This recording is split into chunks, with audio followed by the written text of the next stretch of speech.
What's up, Kevin? Hey, how you doing? Doing well. How are you? I'm alive and kicking. That's it, right? It's all anyone could ask for. Right. Every day above ground is a good day. That's it. You're gonna be my Valentine for the next hour. All right. It's easy breezy. It's a super casual thing that we do. We just ask people for their ASINs. I'm gonna kick it off with, hey, hi, hello. You're gonna tell us a little bit more about you for people that don't know you, for the few people that don't know you, and then start to analyze some ASINs. Really kind of high level, right? Taking a look at creative, CTR, merchandising, listing. We don't go down the rabbit hole of like PPC strategy or anything like that. PPC is totally off the plate. We're talking about anything organic, or SEO, merchandising, all that kind of cool stuff. Okay, cool, awesome. I guess you're in Texas, right? You just, yeah, Austin. Yeah. What'd you say? Sorry, I cut you off. I'm sorry? I cut you off before I said that. What'd you say? Austin, Texas. Oh, okay. No, I thought you said something before I cut you off. Yeah. Who do I know in Austin? I'm trying to think. A lot of people. Oh, I used to work at Canopy. Oh, did you? Okay. They're based out of Austin. Yeah, well, technically, south of Austin. Okay. Brian's south of Austin, actually closer to San Antonio. But this general area. Very cool.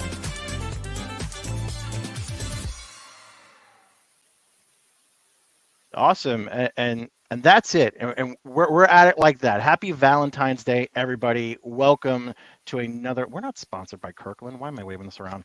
Welcome to another episode of ARL ASIN Review Live, where we'll take your ASINs, we'll review them. You don't got to pay us anything. We're here to give you value, and couple laughs, couple jokes. Spend the day for the next hour and be me and Kevin's Valentine. How's that sound, right? And we have a special guest with us. We have Kevin King from $1 Billion Cells. Kevin, welcome. I'm glad to be here, man. It's awesome. Thanks for having me.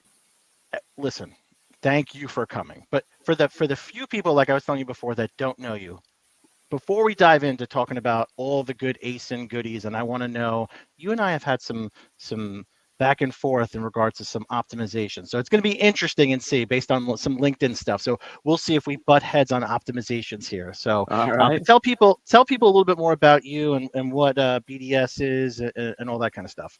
Sure. Yeah. So I've been doing direct e-commerce or direct to consumer for about 30 years. So I was selling online before Google existed. I actually had a website up where you could buy stuff back in the 90s before Google came along. I've been doing Amazon since 2001. Been doing the FBA model since 2015. I still sell on Amazon today. I still have 3 brands that I sell, 1 seasonal brand and 2 year-round brands. I do the training for Helium 10 for the Freedom Ticket. So I've had 160,000 students go through the Freedom Ticket course over at Helium 10. We just shot the updated version last week. So there'll be a new version coming out next month, which is free for anybody that has a Helium 10 membership. I also do their advanced training called Helium 10 Elite, which is like a monthly kind of mastermind with guest speakers. And I'm known for Ninja Hacks, so I deliver like 7 brand new Ninja Hacks on that. I host the $1 Billion Seller Summit, which is one of the top, probably one of the most expensive events in the industry. Twice. I mean, it's in the name. It's in the name. Come on, dude. Like, that's right. Exactly. I do one virtual, which I have a virtual one next week online, so you can do it from anywhere in the world. And then I do one in person. This year it's in Hawaii in May. The online version is not a typical summit like you see that a lot of people do, where it's pre-recorded or it's all live. I incentivize the speakers with a $5,000 cash reward, so they're all bringing their A game, not the same stuff that they shared on other podcasts or other things. They're all competing, so they're bringing out all the stops. And then we don't use Zoom. We use a conference software. It has like a main stage, a breakout stage, breakout rooms. It's pretty cool. So it's a different experience than what most people do. And then I do the one in person, which is also really cool. And we mix in a lot of gamemanship. Sellers are competitive people by nature, and so we're like in Hawaii, we're doing an amazing race one day. So the entire day, a lot of times you go to a conference and all you see is a conference hall and maybe a restaurant or something or a bar. You're going to see the whole island from the Grand Canyon to the deserts to 10,000-foot waterfalls, and you're competing in an amazing race style on a team of 3 or 4 other people you don't know. So you're networking, you're making bonds, and you're competing for cash and for big prizes, and people always love that. So we mix in a lot of that kind of stuff. So it's not just, sit and listen to presentations all day. There's a bunch of other things we do too, but so it's pretty cool. And then I also have a newsletter, the $1 Billion Sellers, $1billionsellers.com, which comes out every Monday and Thursday. It's for the industry. So it's a little bit of a humor in there, a little bit of fun, some tactical stuff, what's happening in Amazon.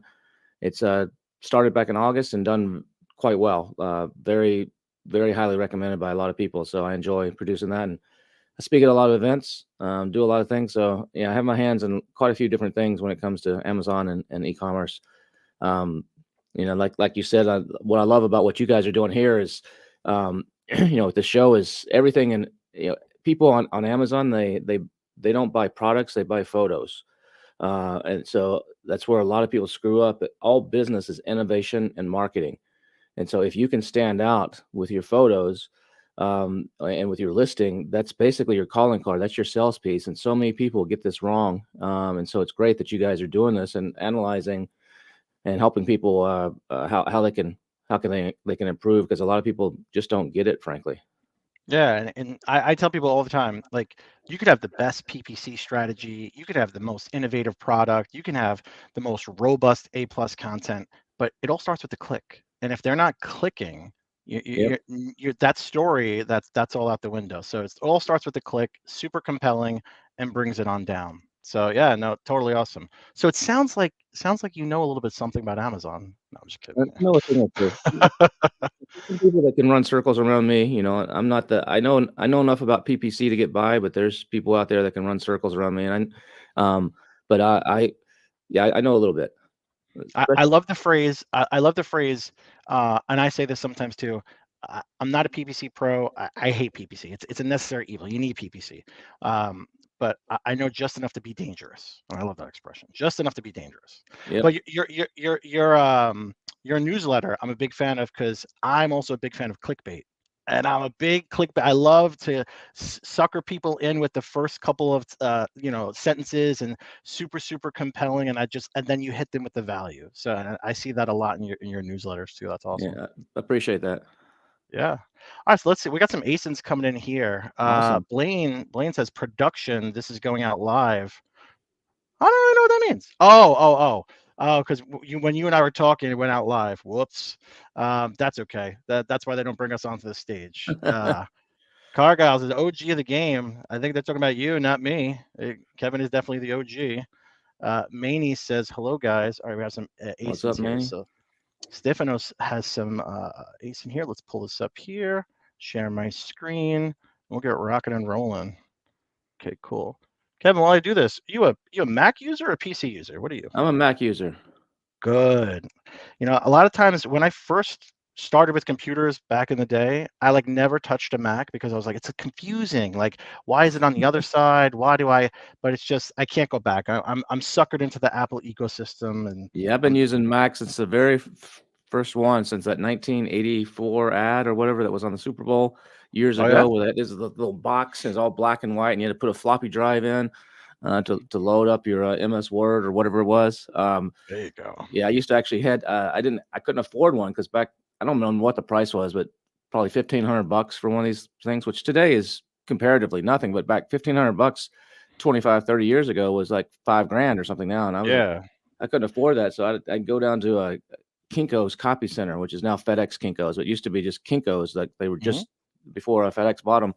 And I would go, and they had like a bay of like 6 of these. You could rent them by the hour for like, I don't know what the price was, $3 or something like that. And I'd sit in there all day till they kicked me out. When they closed, I'd wait. They'd be sweeping up at night, and I'm like, just 1 second, I got to finish this file. I'll finish this file. And let me save. And it's like, back then it was probably like 1 megabyte was taking like 10 minutes to download or something. Oh yeah. I mean, when we were doing one of my product lines is wall calendars, and we were doing wall calendars, and these are some big images. I mean, today's images are even higher resolution. There wasn't 4K or, all this stuff, but we were, to render an image, if you do some graphics on it, sometimes we had to render the text and something, we'd have to leave it for 2 or 3 hours. Something that takes now like 5 seconds maybe or less. We have to leave it for 2 or 3 hours just to render. to get the text and stuff on there. And then the drives, they were called SideQuest drives. I remember when they first came out, this is a big deal. One of them held 44 megabytes and one of them held 88 megabytes. And they're like cartridges. They look like these big old, almost like the size of a book. And you put it in a little drive and you could get 44 on there or 88 megabytes. And we're going to town if we could get one of these 88 megabyte cartridges. And they were like $400 or $500 or something. I mean, yeah, the 88 younger megabytes. generation has no idea. Yeah. They came in when things were a lot different. But yeah, I go all the way back to little floppy drives and where you get a hole punch and you punch a hole in it, so you could actually put something on the other side, so you can get an extra like 128K on the drive. Yeah. It's crazy times. And now you could have a 1 terabyte kind of storage on a USB flash drive. Yeah, it's crazy. Like, well, that's what's going to happen. Like with the new Apple, the Apple product that just came out, the goggles. I know I just got mine in. I know a lot of people that have had them and playing with them last week, and they love it. They say, but it's kind of a toy right now because they're kind of big and bulky. But that technology, it's the first generation, just like floppy disks. What I've just described as the first generation, it's going to evolve to where we have that in a contact lens or something. So it's amazing where we're going with technology. Have you ever watched? And I want to get into this. Have you ever watched Black Mirror? I have not.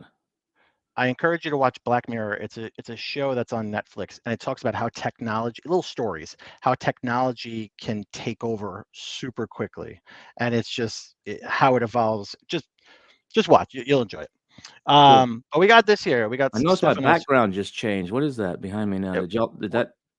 No, that's you. Where'd you leave? You stepped out of your office? You went to a circus? No, I'm still. That's weird. Your background office. Listen. Things change on the fly. It's okay. So we got a jewelry holder organizer. So what are your thoughts on this, Kevin? Because I always tell people, and this is probably someone that's going after kind of tactics that I tell them. So especially with something that, and let's pull this up here. That metal jewelry dish, is that the top keyword? I mean, by putting the top keyword in on the box there, even if the box doesn't actually say that in real life. What is their top keyword that they're going after? Yeah. So I would say metal jewelry. I don't see that in the title. I see jewelry holder organizer in the title. Yeah. So let's take a jewelry holder organizer and see, and it's probably going to be this, which is not what they are, which they're probably going to be more metal jewelry dish, right? So metal jewelry dish.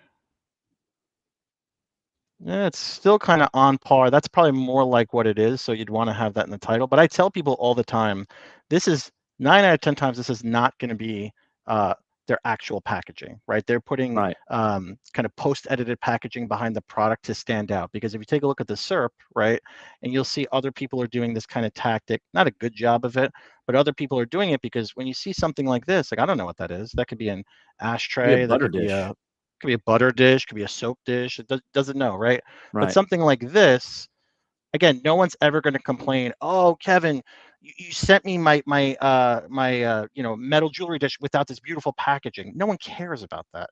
It's only if it's a giftable item. Then I tell people don't do that, because then they're buying it for the packaging as well. But something like this, well, I do think actually packaging is important on on a small commodity item. It's not so important, like you just said, but I think something that's if you're selling something above $40-$50, I think the packaging actually, even though it may not matter in the like you said, you could put something different here and just put it in a simple packaging, but I think it confirms the sale. So think about it, when you get an Apple iPhone, when you get that in that box, the elegance of it and the unboxing of it actually helps you feel like you made the right decision. So from a psychological point of view, you don't need to go crazy, but I do think packaging, especially on higher end stuff, does matter. And you don't want to get a big expensive thing in one of those cheap cardboard boxes from China. And that's just my opinion. But like you said here, a lot of people don't put their package in the actual main image.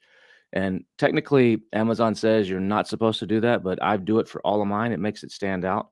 And well, that's the thing. Amazon will tell you not to do it, right? But I tell people all the time on the show, right? I say speed limit on Amazon is 30 miles an hour. Yeah. If you're going 32, you're breaking the law 100%, but you're not getting pulled over doing 32 and a 30. Yeah, I've had it where they they occasionally will slap me down. I'll get a little warning, but I'm back up in 5 minutes. Just change the picture. I'm back up in 5 minutes. It's no big deal. It's worth the risk because, like you said, most of the times you don't get caught. Yeah, and The thing you I don't show want to do is have a URL in that box or something. That's where have something like that where it's got a URL or has some sort of other call to action that's not related to buying it on Amazon. That's where you want to be careful. I tell people all the time, even when you look at these kind of larger brand names that are vendor central, right? If Amazon had a problem with this, I mean, technically they're holding the inventory on vendor central items, and you would think that they would have problems with that. Even into Amazon basic stuff and Solimo and their own brands, they do this. So that's more of a line in the sand kind of status to go by. So something like this, I think they're doing a good job. I mean, one of the things I would have done in this image on that Yeah. box is what it says by the brand name there, by Larman, or I guess that's the brand name.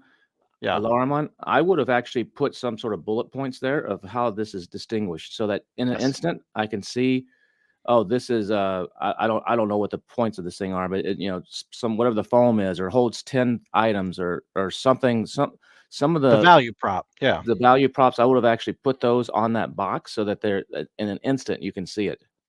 Yeah, I definitely agree Instead with of that. by Laramon, which I don't even know what that is. And Yeah, they because have I don't really they have care. the icons there of, like, I guess that's what you can hold as keys and watches and stuff. But yeah, I would have put a couple bullet points or 2 or 3 main points there. Yeah, because you want to know like what's the value prop, right? Because something like this, it's going to be, and I tell people all the time, Kevin, like with commoditized products, you have to show people why. So what's the value prop over this versus just a regular dish, right? So kind of like what you were saying, you go in here, right? And let's do this. Let's just do a little bit of, oops, off the cuff kind of stuff. Delete that. Change this to black. Toss a little bullet point Jones here. Okay. And let's say we're doing, I don't know, what's a value prop with something like this? Let's go back to the listing, right? What sets you apart? So rubber feet, non-slip rubber feet. So I would say non-slip, right? So go back here. Let's just do it like that, non-slip.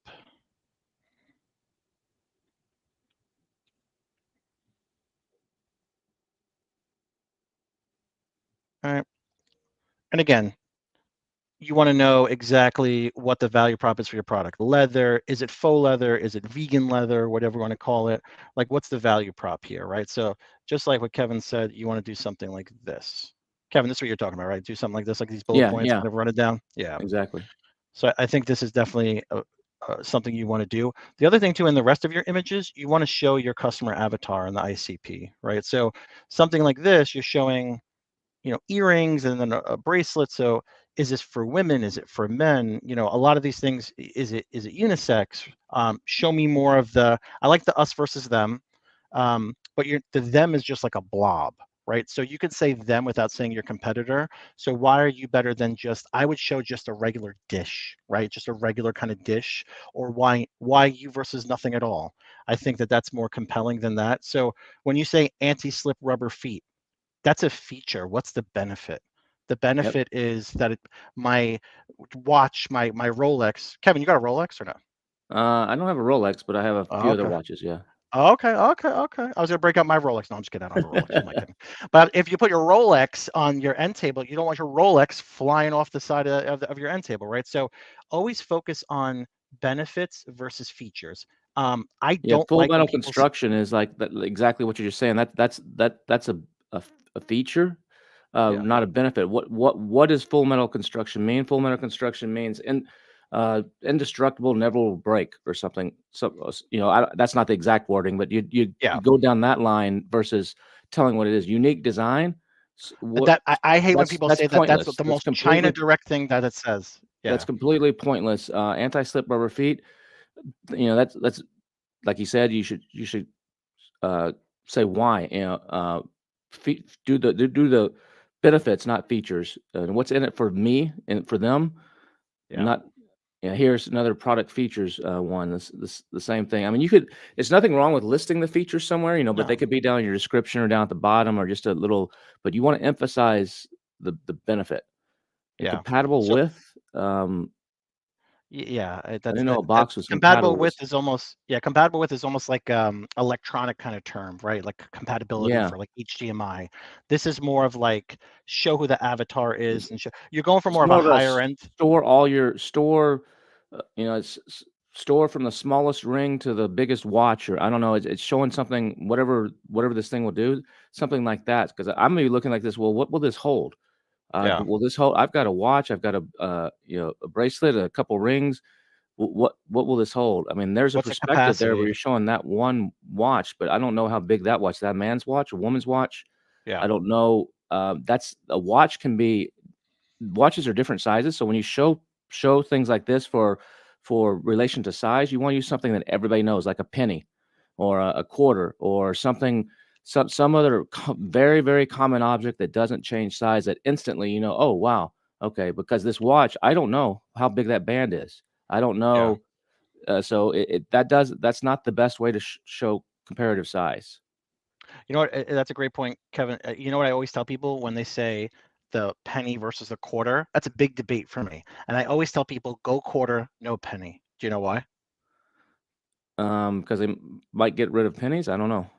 Pennies are cheap. Your product's not Yeah, that's cheap. So true. That's a quarters, good point. Yeah, pennies are yeah, cheap. That's true. pennies are cheap. People throw away pennies. I look at pennies, I'm like, no, thank you. So always go with quarter, not penny. That's a good point. Um, yeah, so all these kind of things, Stefanos, definitely take into account. I mean, you're doing the brand story module, you're doing the right stuff. You just have to amplify it a little bit more. You're on the right track, but focus more on the Wait, why what's is that this a timeless need? design? Wait a second on that story. Why are these sitting? So does this come with a little rail? Does it I come think with a that's little thing to hang stuff on?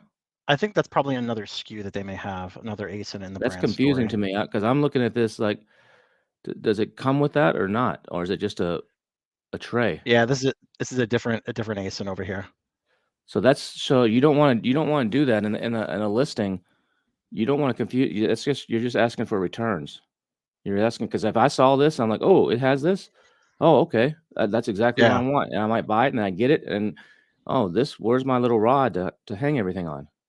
You don't want to make Kevin mad, guys. Come on, you gotta do the right thing. But the other thing too is make sure you put crawlable text here. All this kind of stuff, everything I see here is all images. There's no crawlable text for SEO.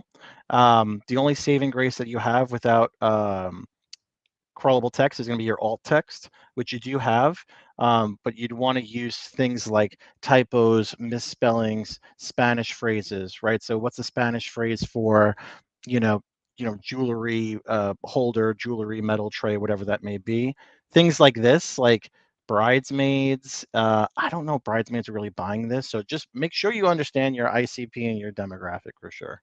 Another thing too on that first box there where it's our brand specializes in, this irritates me when people you hear this in radio commercials by amateurs, sometimes you see it here. I don't give a shit about your brand. I don't care about our brand. What does it do for me? So don't Yeah, talk about you, talk about them. So if you want to say you specialize in crafting high-end products, flip that around and say something to the effect of the highest crafted, handmade, skillful craftsmen created just for selective and whatever selective and important people like you. That's not the right wording exactly, but you get yeah, the idea. Flip it to about you, not about me. It's not we or our. It's about you. yeah. It's about the reader. So flip all that kind of wording around. Yeah, and I definitely think that these kind of phrases like high quality or premium materials, They're um, generic. they're very they're generic, but they're also instantly in my head. I think of Alibaba, AliExpress, DHgate.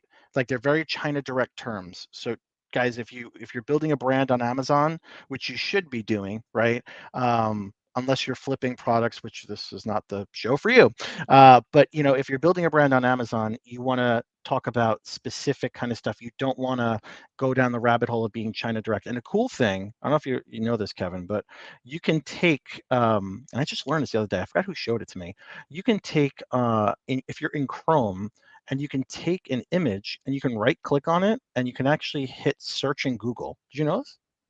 So I you didn't know could you could do search it that in, with a yeah, right you could click. search Yeah. it in, with a right click, you could search it in Google and it'll come up. So this one's just coming up kind of just squares and stuff. But an interesting thing is I can right click on an image and I could tell if it's being sourced from China, because then those Alibaba images will come up. And then I know right off the bat, A, you're way overpriced in China Direct, and B, you're just copying, pasting from the manufacturer in China. So there's zero effort there. Again, that's me being a savvy consumer. Not everyone's going to do that, but then also people can steal your sourcing like that too. So if you're very commoditized, be careful with that. Well, yeah, if you have a second, I can give you an example of how to differentiate. Yeah. I wish I could show it here, but I've talked about this before. But bully sticks. If you have a couple minutes, I'll just give you an example of how to differentiate your listing. So I used to sell bully sticks. I don't anymore because the price of meat went super high. But when I started selling these about 2016. Everybody was selling exactly like this in a plastic bag.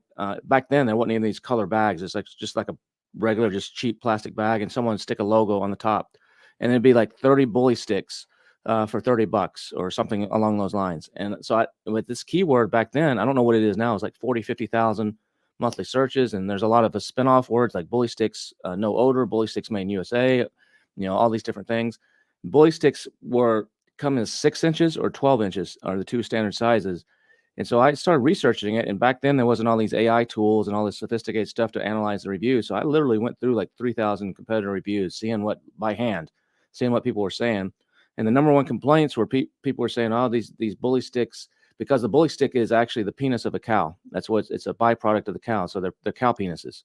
Happy Valentine's Day, everybody. Yeah. Happy Valentine's Day, everybody. Exactly. But dogs love them. And so, but some of them are very cheaply processed, and most of these probably are. And when the dog eats them, they leak a little bit, or they smell.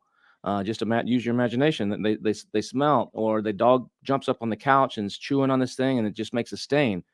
And then people are worried about what country are they made in? Is this U.S. beef? Is this China beef? Is this some crazy beef that my dog's eating?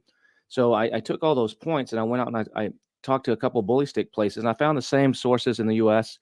I knew I wanted it maybe made in the U.S., so I found the same sources a lot of these other people are using. But then I stumbled across this one factory. Said, "Oh, what you're looking for, this high-end stuff. Talk to this guy in New Hampshire. He's a classically trained French chef, and he makes these like boutique bully sticks."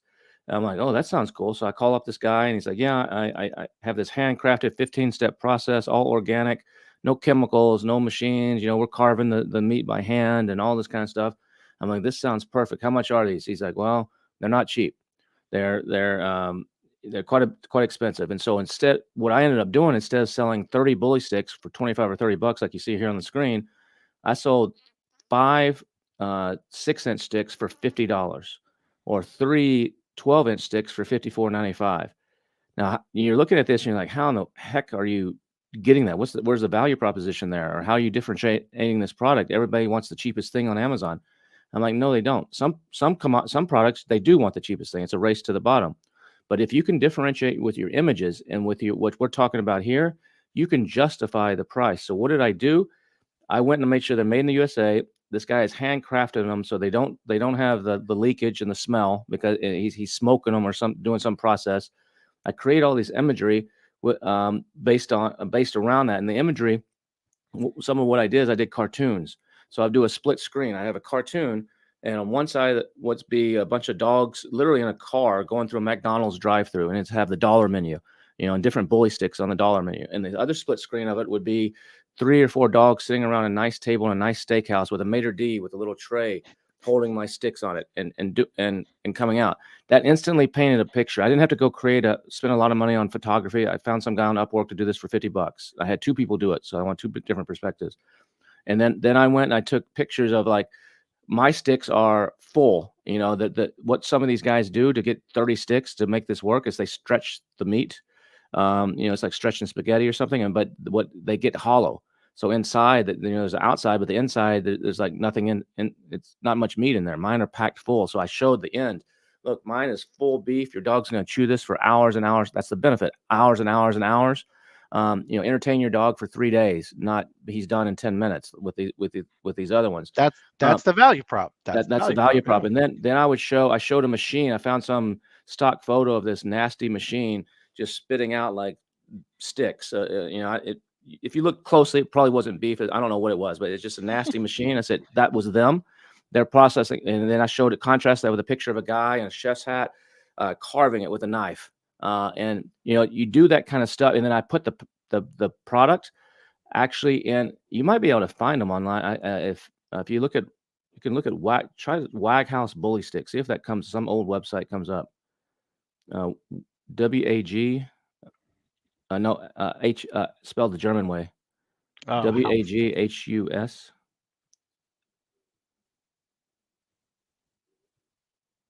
Yeah, there's some old. Yeah, so then what I did is I put them in this like a cigar type of box. I had these special boxes made, so they weren't in a plastic bag, and I had a label that had a cool. texture and stuff on it. And I was able to sell Yeah, them. I had guys on Subscribe and Save buying them 70 times. The best, there's a company that's the biggest in the space. It's called Best Bully Sticks. They're right there on the blue. They're the #1 seller. They're like, how the heck is this guy selling these things? And at this price, this is crazy. And they reached out to me, and we ended up doing deals, and I ended up doing a whole line of treats, private labeling some of their products and marketing them a different way. But the point of this whole story is it's not always about price. It's about marketing, about the images and how you position the product and how you show those benefits, not the features. Feature is full sticks, full of meat, versus the other. A benefit is your dog can chew this for 3 days versus 10 minutes. And people are like, oh, this is cool. And then people treat their animals, like their kids. Some of them do. So I knew they would spend the money. Some people want to give their dogs only the best, and they did. Now, could I rank on the word bully sticks? I could. Back then, you could do the ranking services like Zonblast and Viral Launch that don't exist anymore. So I could get to page 1 in a couple days, but I couldn't stick because people would instantly look at the price versus the people that are just looking for bully sticks. They just want something cheap. But where I could rank really well was on the longer tail keywords like bully sticks made in USA, bully sticks no odor, which still have good search volume, and I could dominate those. And so you have to look at everything when you're creating your listing. Is maybe you're not actually going after these big keywords. Maybe if you can niche it down a little bit when that niche is good, or a combination of words in that niche are good, you can still crush it. And so that's just a point that I want to make, that it's not always about price. It's about how you create your image. And I actually did a photo shoot with dogs, and we had dogs wearing those chef's hats and stuff. It was, yeah, I should do a whole case study on this and show everything. But I sold these really well for a couple of years, and then the price of meat skyrocketed, and it just kind of priced me out on my margin. So I don't sell them anymore. But yeah, the thing is, like, taking a look here at the Best Bully Sticks. So one big thing, even before you told me, like, these are the #1 guys here, everyone could say they're #1, but they're the only ones that I saw that actually have the Made in USA red, white, and blue on the front. And I tell people all the time, super, super important. And there's people that even put Made in the USA on their packaging, but it's not in red, white, and blue. And I say, big miss, because people, when they crawl, they see red, white, and blue, they instantly go to it, right? So whenever you show Made in the US, if you're not doing red, white, and blue, huge miss. I agree. Yeah, totally. And then I think that Stefanos made a comment over here and said, my value prop is metal and I have rubber feet on the product. So that's not a value prop, right? Just because it's metal, like, why do I need this, right? Just why do I need metal versus not metal, right? So the value prop is metal because if it falls, it's not going to break, right? Versus a ceramic dish versus a glass Or because dish. it looks it looks really pretty on the counter and reflects light just like a diamond. Right. And it looks cool, on your bathroom counter, on your end table or whatever. Like there's something special inside there. It's Yeah. jewelry store illuminescence or whatever it may be. And a lot of people, and I want to go to the next one too, but I want to just show a lot of people gravitate, and we were talking about that before about Mac users and stuff like that. Like, I'm in the Apple ecosystem, right? So the aesthetic that this gave me is that this matches everything that I have Apple. This matches my MacBook, this matches my Apple keyboard, this matches my Apple watches. So if that's the aesthetic that you're going for, perhaps luxury line of things is not the way to go with something like this. If we're talking about machined aluminum, maybe it's more of that techie gadget kind of way, especially with if you look up on Amazon, anything for like Apple keyboard, right? If you type in Mac keyboard, you're going to get everyone's going to look like an Apple one, right? This is not an Apple one. This is not an Apple one, but you see the aesthetic is just the same as the Apple one with that machined aluminum. So that's the look people are going for and the aesthetic that they may have on their desk. So now that we're talking about that, that might be a better alternative to kind of merchandising to say, if this is on your desk and you have your watch on it and you want to match your aesthetic, right? So Stefanos, I hope that helped. Kevin's already leaving. Kevin, where you going? Just fixing my background. I just noticed what Okay. happened here. I just set up a new studio and something. No worries. So we're gonna hop over to this one. There we go. Hey, you're going different places. Where are we? Yeah, Traveled the world. Kevin King. There we are. All right. What happened to my picture here? Oh, jeez. Let me see. Something going on. You fix that. I'll pull up the next ASIN. Yeah, pull up the next one. We'll be ready for it. MF ZRVN. All right, cool. So Aquatic Experts. This would be a goodie. So Aquatic Experts, we got some Aquarium water conditioner, right? So I'm going to go here and I'm going to look up some water conditioner.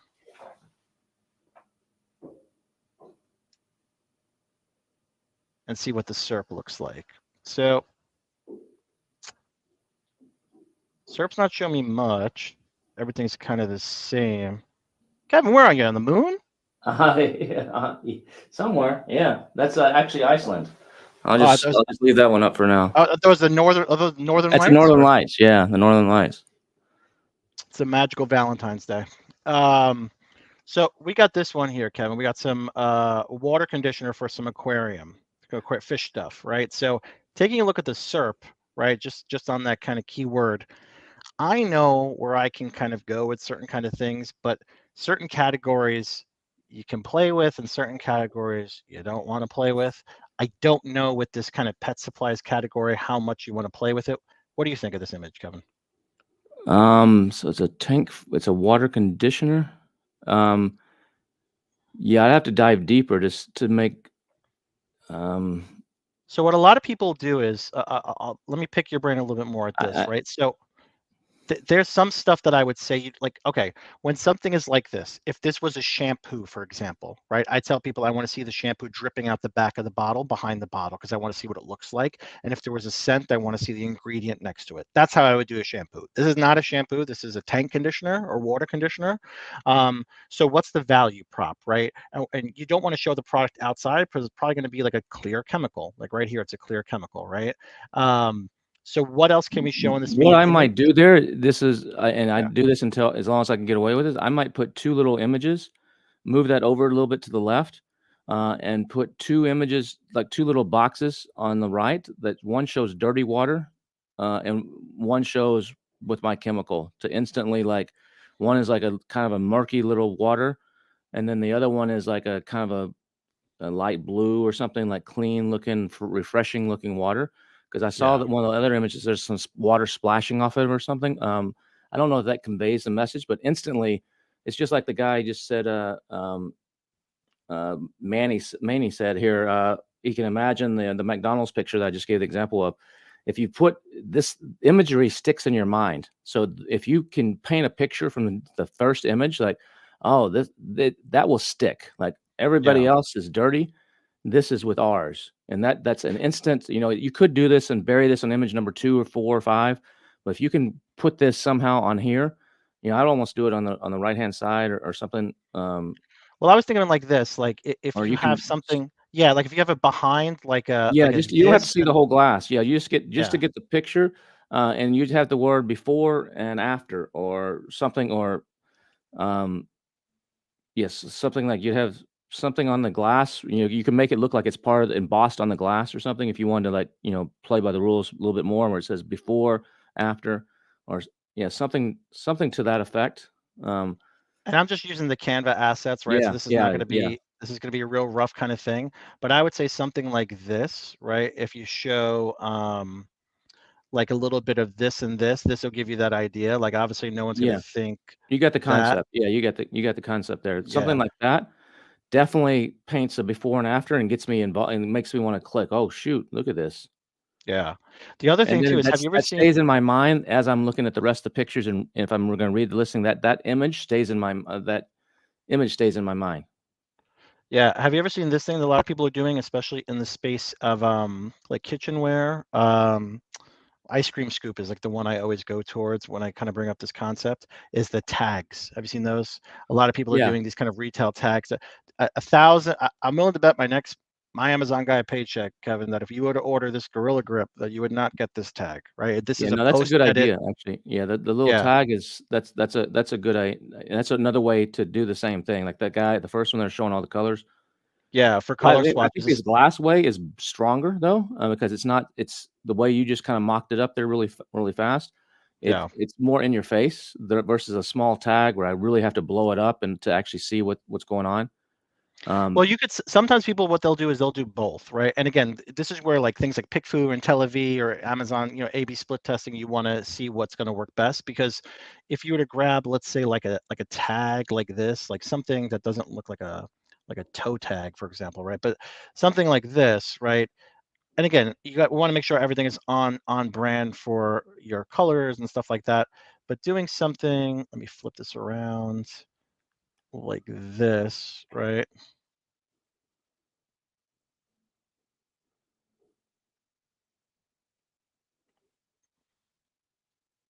Yeah, to me, and on a bottle like this, that almost clutters it too much with that Yeah, tag. It's almost yeah. like it makes it too busy. So I don't know if I would do I think it's a good idea for certain things. I don't know if I would Yeah. do it on this one. Yeah, it's hard because you don't want to block any of the assets that are on the packaging itself. So something like this for sure, but the bigger value prop, I would say maybe like a sticker swatch, right? So if I go to like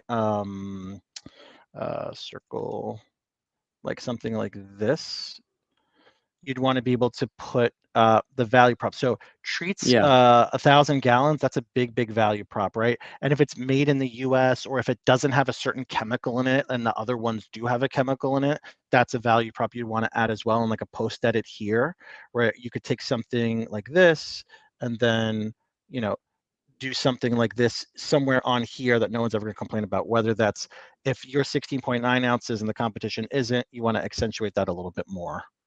But let's look at the rest of it. So um, instantly remove a 5-in-1 formula. See, you don't have that in the front. So that would be Yeah, something that's you'd not want to that's have. exactly. That needs to be in that front image and And that then made in, USA. yeah. So And it needs to there's be lots of, like John said, the colors are wrong. I know you're doing it to yeah, match your brand colors there, but you should actually put it in the US colors. yep. It's got to be made in the US, right? So, made in USA. And again, this is Canva, guys. This is nothing, you do a better job than what I'm doing, but something like, this, you're pulling it down here. This speaks volumes, because if I spend a lot of money on my fish, and I want something that's made in the USA, a little bit more quality than stuff made in China, because who knows, maybe that's better in the US. Probably is. See, Something like that. back to your point of the colors.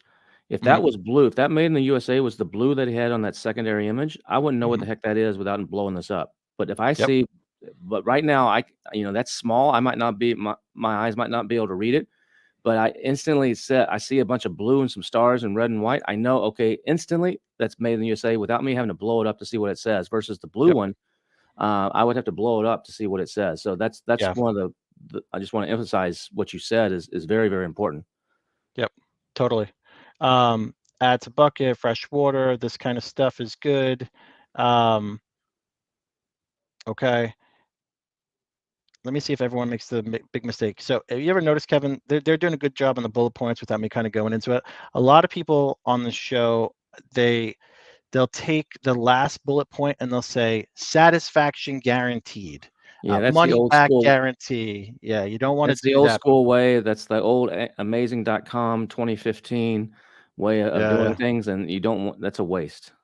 it's a waste, because this is all organic SEO and it's Amazon. I know if I don't like it, I'm getting my money back. So you don't have to tell me that, but you're just wasting space for organic SEO on that. Not that they're doing it, but I just wanted to get your opinion on that. Those bullet points are fairly long.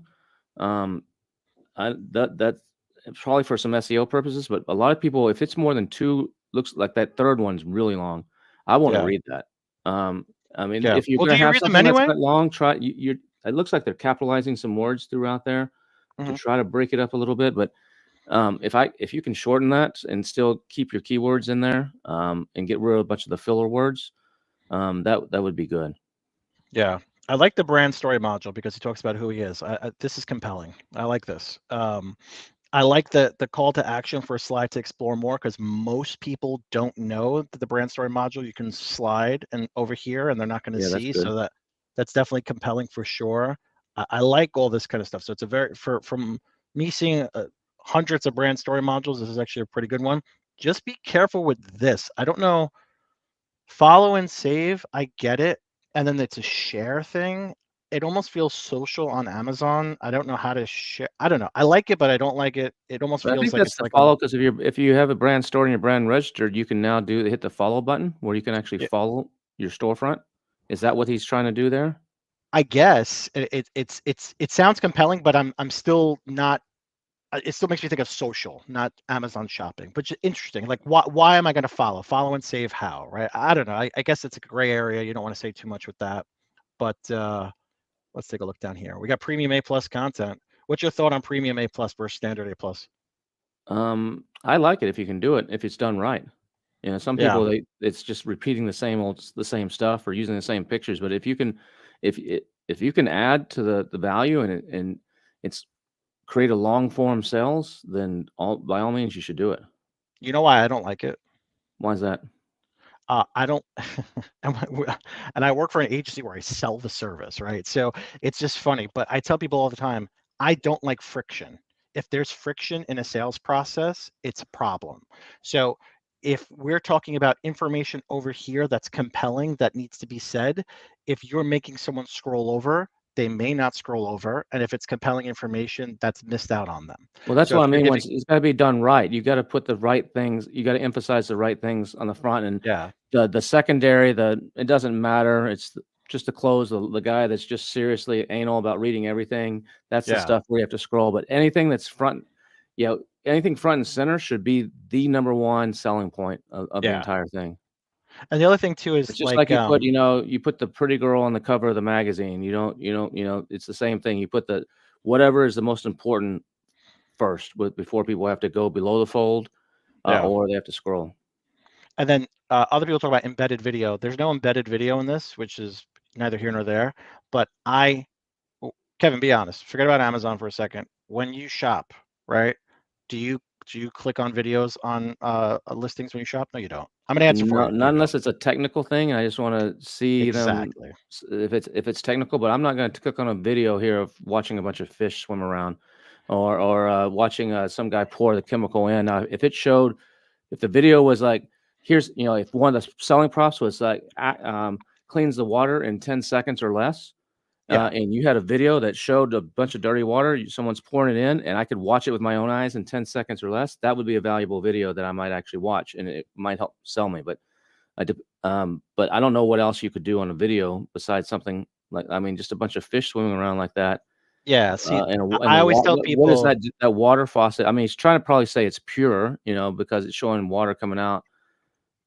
Um, the thing is with something like this, right? In the and photo those are stack, just stills, or some of those are just stills in a video, right? yeah, yeah. The thing is that the photo stack at the top, I'm okay with the video, even though I'm not going to watch it, because people, for influencers, right, you need to have some kind of video there in order for Right. influencers to do videos. So I'm okay with you having anything over here, but in here, in the embedded portion, if you had it in the A plus content over here, like if you have something important to tell me without me clicking, because I don't click on videos. I don't, unless it's something super expensive or super technical, like you said, I'm not clicking on the video because it's going to be a bunch of nonsense and it's going to be loud music. And for what? I don't do it, especially if It's a I'm on waste of my mobile. time. It's a waste of my time. Yeah, yeah. But aquatic experts, I would say that's one of the biggest things you'd want to do. That dirty water, like Kevin said, clean, the made in the U.S., and then what was that other value prop? Oh, the 5-in-1. The Yeah. 5-in-1 you're not talking about, because that's another value prop you want to have. But talk about what's the 5-in-1. Now that we're actually looking at 5-in-1, what's the 5-in-1? What 5-in-1 what? When I think of 3-in-1, like shampoo, conditioner, body, like that's what I think of. Like, what are the 5-in-1 I formulas? think it So might be chlorine, chloramines, ammonia, and nitrates, but that's only 4. I don't know. Aquatic Yeah, experts, you got to I don't figure know. that out. All right, let's go to the But next yeah, one. 5 and 1 is not clear. You're right. It's what is 5 and 1? Everything means nothing until it means something. That's it. Google meant nothing until it meant something, right? Maddie says, hey guys, hello.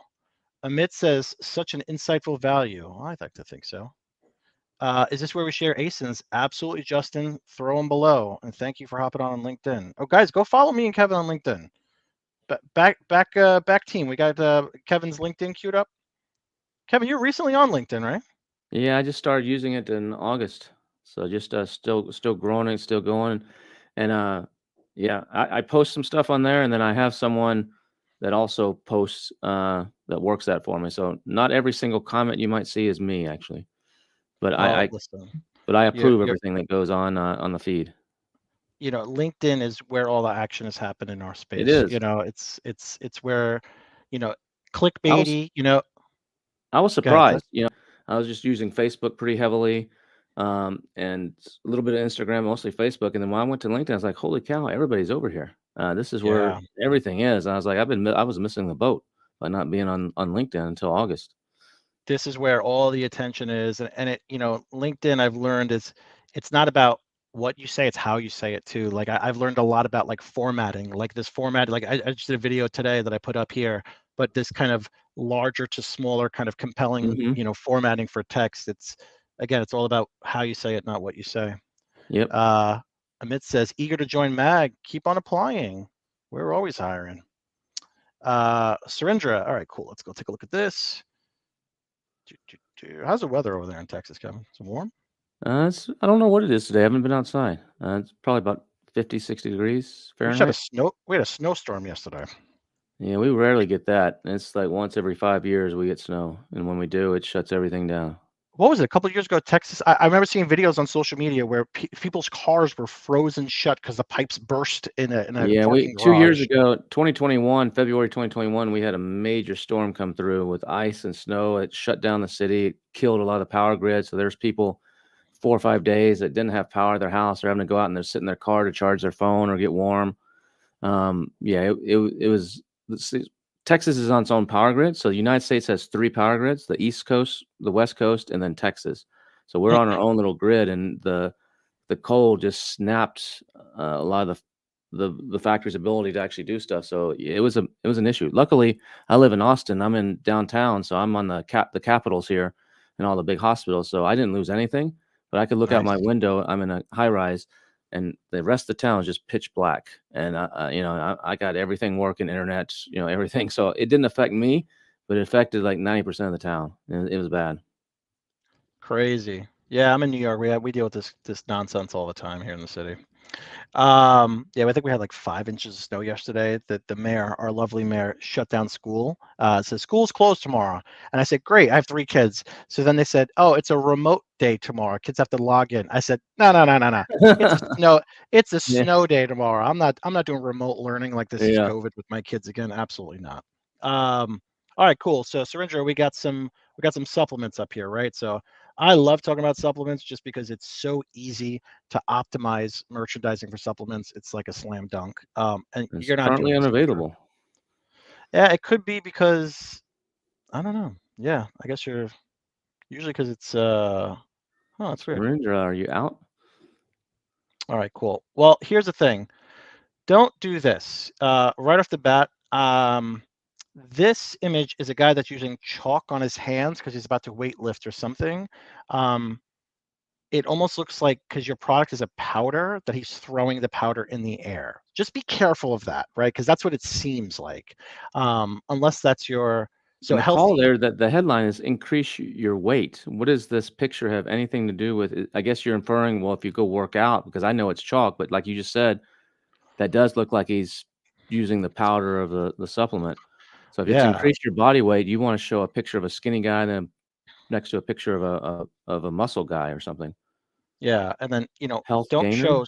scales, because it's usually someone standing on the scale. I know we want to gain weight, but it's very, very generic. Like this seems like a Yeah, gain weight naturally with your favorite food. Be cognizant about the UK versus US spelling, because people that don't know this is how you spell it in the UK, or, you know, they might think that you have a typo and not trust you.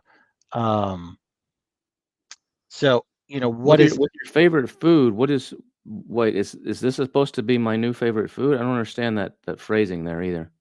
Gain weight with your new favorite food. Yeah, I'm very Even confused. despite the British spelling, yeah, it's yeah, needs a But lot it of also work. says gain 5 kilograms in a month. Americans don't know what that is. They're not gonna know what 5 kilograms are. I'm not gonna take this because I still don't know what it is, right? I don't know what the product looks like. I don't know is it a powder? What does the powder look like? How do I take it? Do I mix it in a shake? Do I mix it in a glass of water? What does it look like after you mix it in a glass of water? What are the ingredients? Are you taking this, Kevin? Are you gonna eat this? I'm not. No, this would go straight in the trash for me if someone sent this to me. Yeah, I do wouldn't not trust it. consume I with. wouldn't trust it at all. There's not even a label in there, right? Not even showing the ingredients label or the packaging label, right? Well, we have Okay. this over We have here. that. Okay. Yeah, I'm not. This is Oh, keep it's this. made in where the heck is that? It's made in Yeah, it said keep the medicine out of India? away. Keep the medicine away out of children's reach. This is medicine now. I don't know. This is. And it's made in. Looks like it says it's made in India. I think that's an Indian address. It looks like it. Yeah. Yeah. Surendra, I'd be hesitant to take this. Yeah, you know, if you go to supplement, weight gainer supplement, let's take a look at the SERP, right? So if I go here and I take a look what the status quo is on something like this, you know, you're going to see people with flavors, big brand names, guys like, you know, Optimum Nutrition, GNC, Muscle Tech, all this kind of stuff, right? But everything here is going to tell you what it is, why it is, what the flavor is, what the profile, what the value prop is. I don't want to spend too much time on this just because you don't even have it for sale, so I don't know. Yeah. I'd be careful with anything that is consumable. That's not really. I don't consume anything that's really not from the U.S. unless it's like from Italy or like if there's a purposeful thing, right? You know, if there's a reason I'm getting something from overseas, like I'm getting cheese from France or I'm getting this from there. But I don't know. I'm not taking supplements that are not from the U.S. Are you? No. Yeah, no. We're gonna pass, Surendra, but I'd say focus on something a little bit different than supplements. GUA says, "Hello guys, great content. How about this ASIN? Go ahead and kill me." Kevin, you ready to kill somebody? No, about that. Not on Valentine's Day. I don't know about that, but I can critique. I don't know if I want to kill somebody. We'll kill you with kindness. How's that sound? There you go. BRT. I pulled up an ASIN the other day for somebody, Kevin, that was all numbers. Didn't start with a B. You ever see that before? Yeah, those are like books and stuff. Yeah, It wasn't a book. It wasn't a book. Really? Like DVDs, media. It's usually media that will do that. It wasn't media. It was the most bizarre thing ever. I'll try and see it. I'll send you the example. Maybe it's one of those they took over an old listing and changed the product from it was originally a media product and then it got changed to something else. So bizarre because I was looking in the URL for the ASIN. I was like, where is it? And there was the number. Miniature painting holder, painting handle for miniatures. You have a typo here.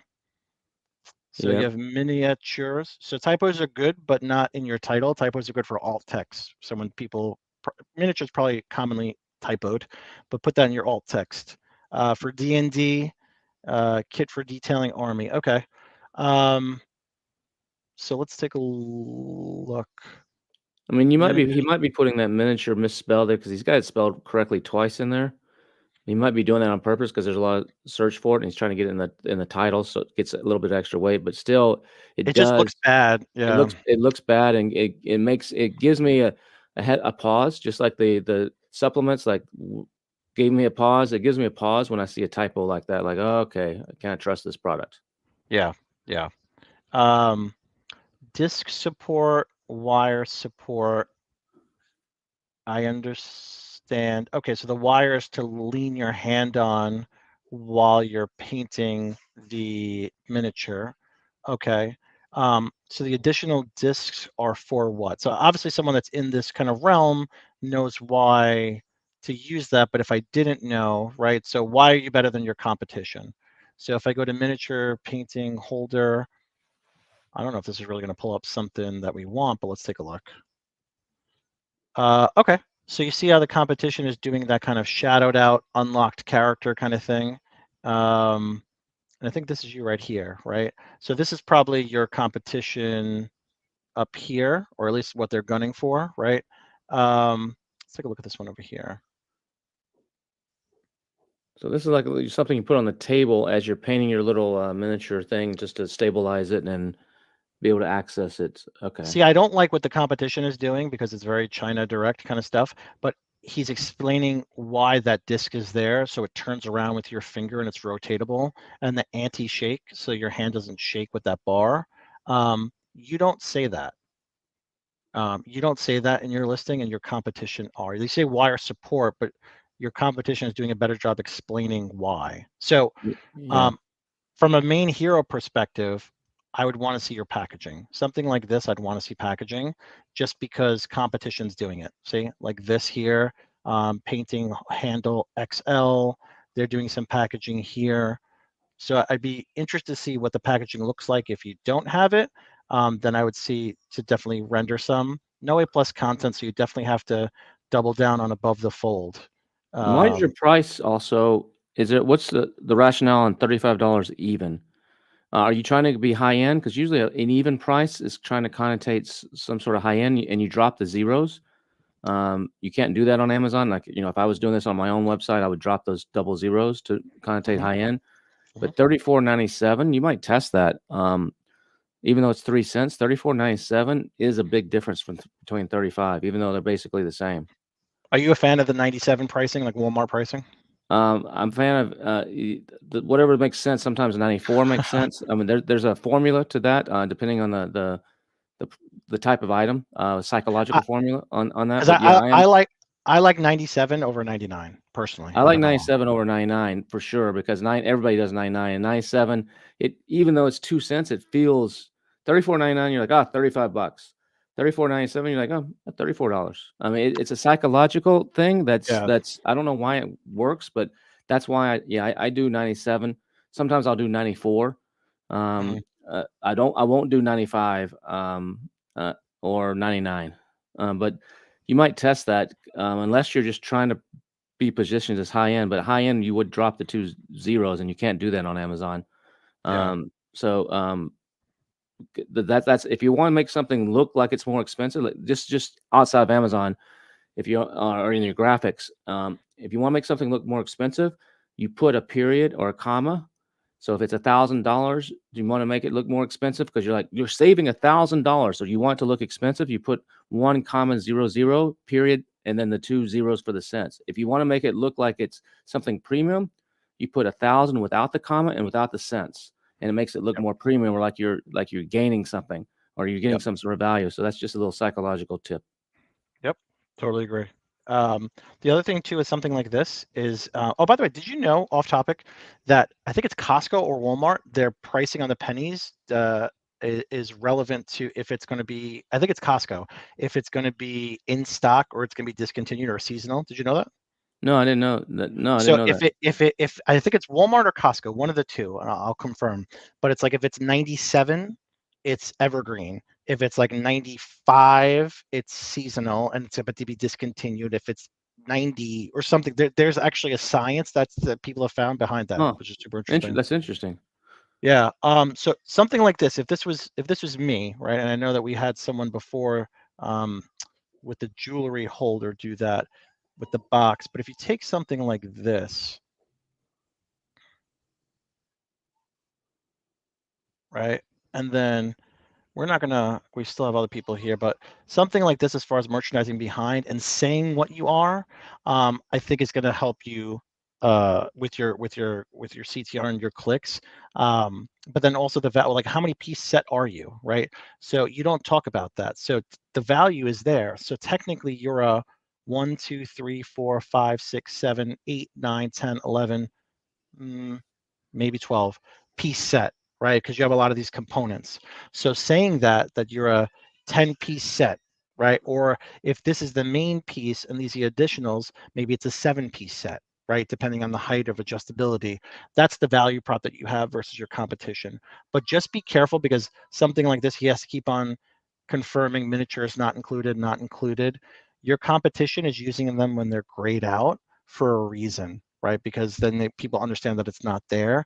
You're using the actual figure like, okay, it's compelling, but just be careful because you may want to take this and gray it out. What do you Or think, put a Kevin? little disclaimer that says that's not included. Yeah, like something like this. Like if I was to bring this down, like, let me see this here. Let me bring it to like a black and white, like a noir kind of thing, right? So something like that, where it's not trying to bring so much attention to the actual like figure itself, right?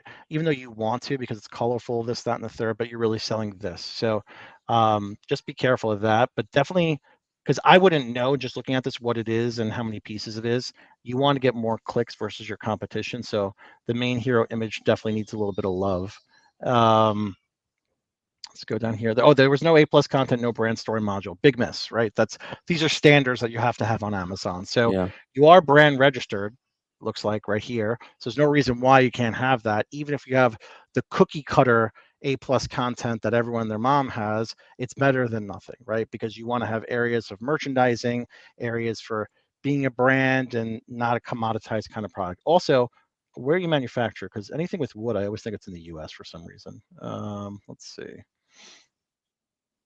See, it says country of origin USA. Sometimes I feel if people they'll just put that even if it's not China because they don't know. But if it truly is the US, then why are you not saying that, right? So if it is truly country of origin US, then you'd want to say again over here, made in the USA. Anytime something's made in the US, you have to talk about it.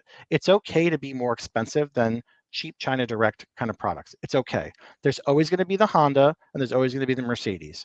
Mercedes just does a really good job of explaining why they're worth $100,000. I almost said $1,000. Imagine a Mercedes for $1,000. We're running on time. Kevin, are you good on time to run a little bit over? Or? Yeah, I got a few more minutes. I've got another call here shortly, but I got a few minutes.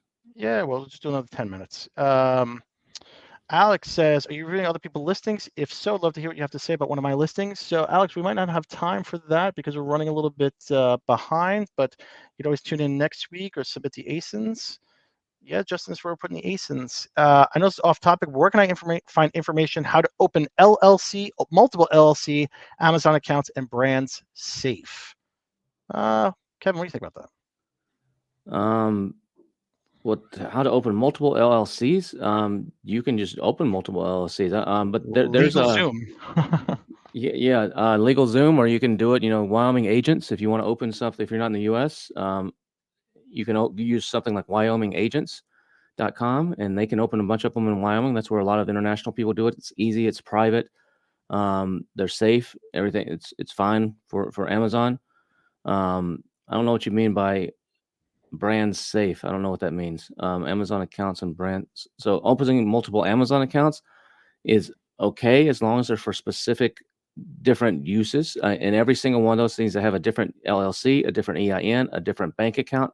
And I wouldn't even use the same bank. I would have one of them at Chase, one of them at Wells Fargo, one of them at something else, Bank of America, and make sure the same products are not in there as well, and make sure that you're not selling the same. That's completely different. One of them's a sports brand, one of them's a pets brand, one of them's whatever. And then you can also there is a website that guides you. I'm drawing a blank down the name, that guides you through the whole set up an LLC process and the pros and cons. And you want to look, depending on where you live. I don't know if you live in the U.S. or you live international. There can be tax ramifications for getting money back. You could be double taxed. So like Canadians that can set up an LLC in the U.S. and they try to bring that money back into Canada, it can cause some tax issues. So you want to make sure you're not wasting money there. What some of those people do is they just leave the money in the U.S. and then they pay everything out of that U.S. account. But if you have the need to bring it back locally, you need to take a look at the tax ramifications of that, and it varies by country and by citizenship. But yeah, there's a lot to that. Yeah. I don't want to give legal advice or accounting advice. I was just about to say, this is not legal advice. Take it with a grain of salt. This is two chaps talking on a Valentine's Day. But that's right. We'll do the last one here from Marcia is so this is a category that I struggle with, Kevin, helping is unframed, frameable art, because it never It's just always expectations are never really met in my eyes. I see some seasonal merchandising being done in here, right? So this is probably an evergreen product, right? But Valentine's Day gift, and then these hearts here. Just be careful with this. I understand why you're doing this, but what do you think? Before I go down the rabbit hole of what Yeah, I I mean, the think. hearts are not included in the product, so technically they shouldn't be there. That and Yeah. I know you're doing it to grab attention, but it's a prop. Yeah.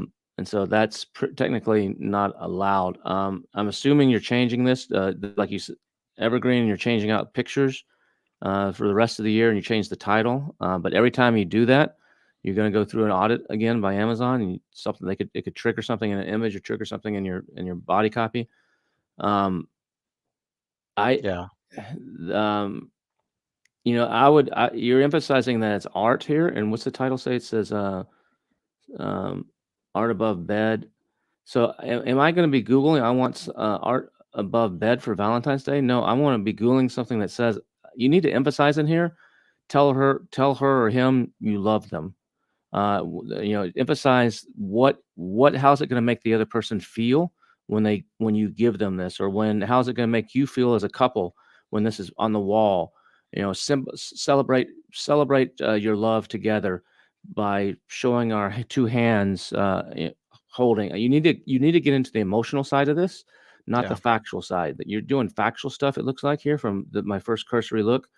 Get into the emotional side of how this is going to make people feel, how it's going to make them remember a good time in their life, something along those lines, versus okay, it's canvas prints, pictures above bed, loving pictures.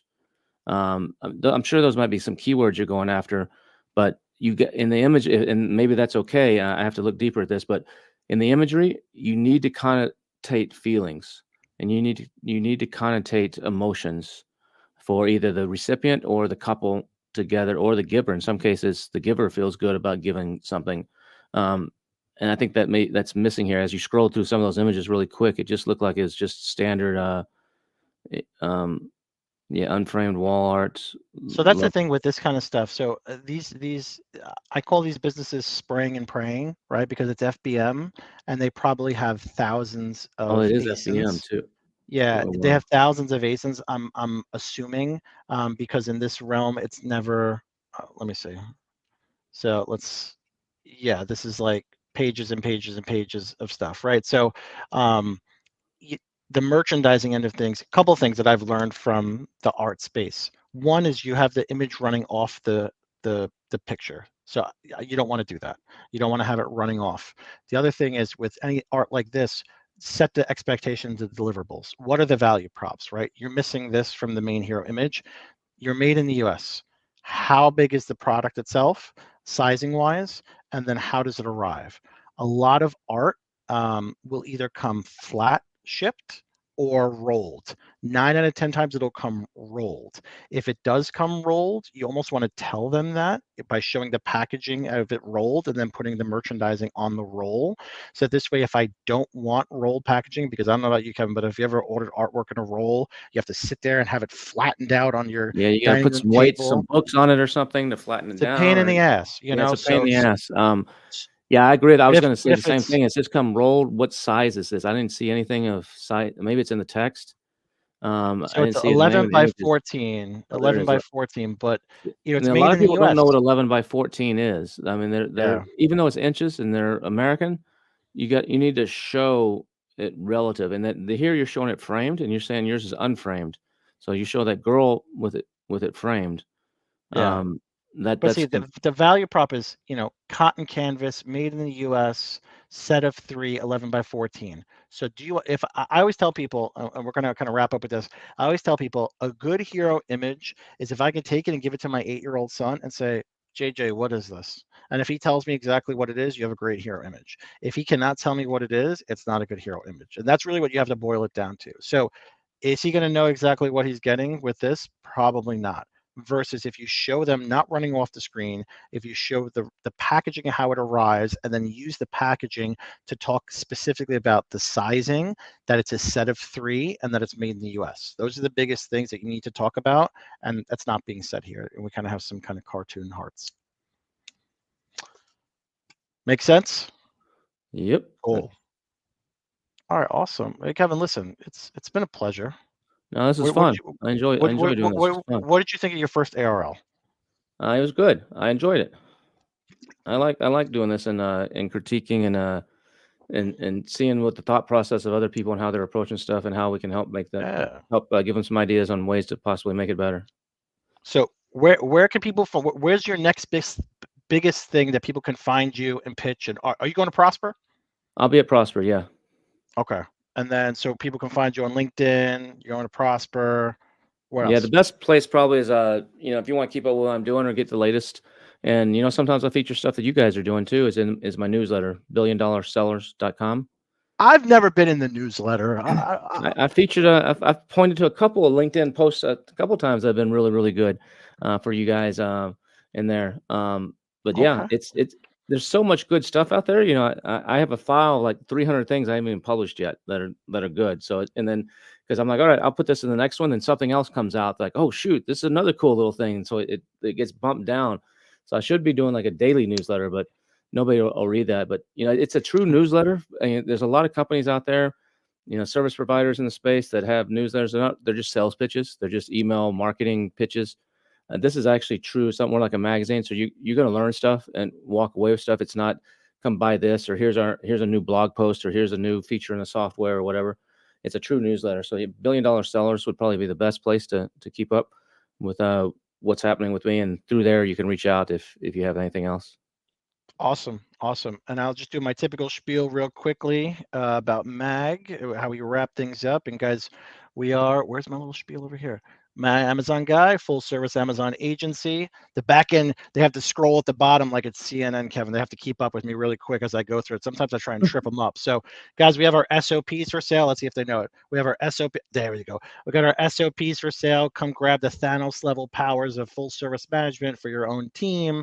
MAG I've school heard those are really courses. good. I haven't The seen those SOPs? SOPs, but someone was talking the other day that was saying that my Amazon guy SOP package is one of the best things out there that they've ever bought. So I'm just giving you that unsolicited endorsement there. I've heard good things from people I trust about how good those are. Just so you know, you just walked into a sound clip that you may or may not know just yet. So we have for my LinkedIn.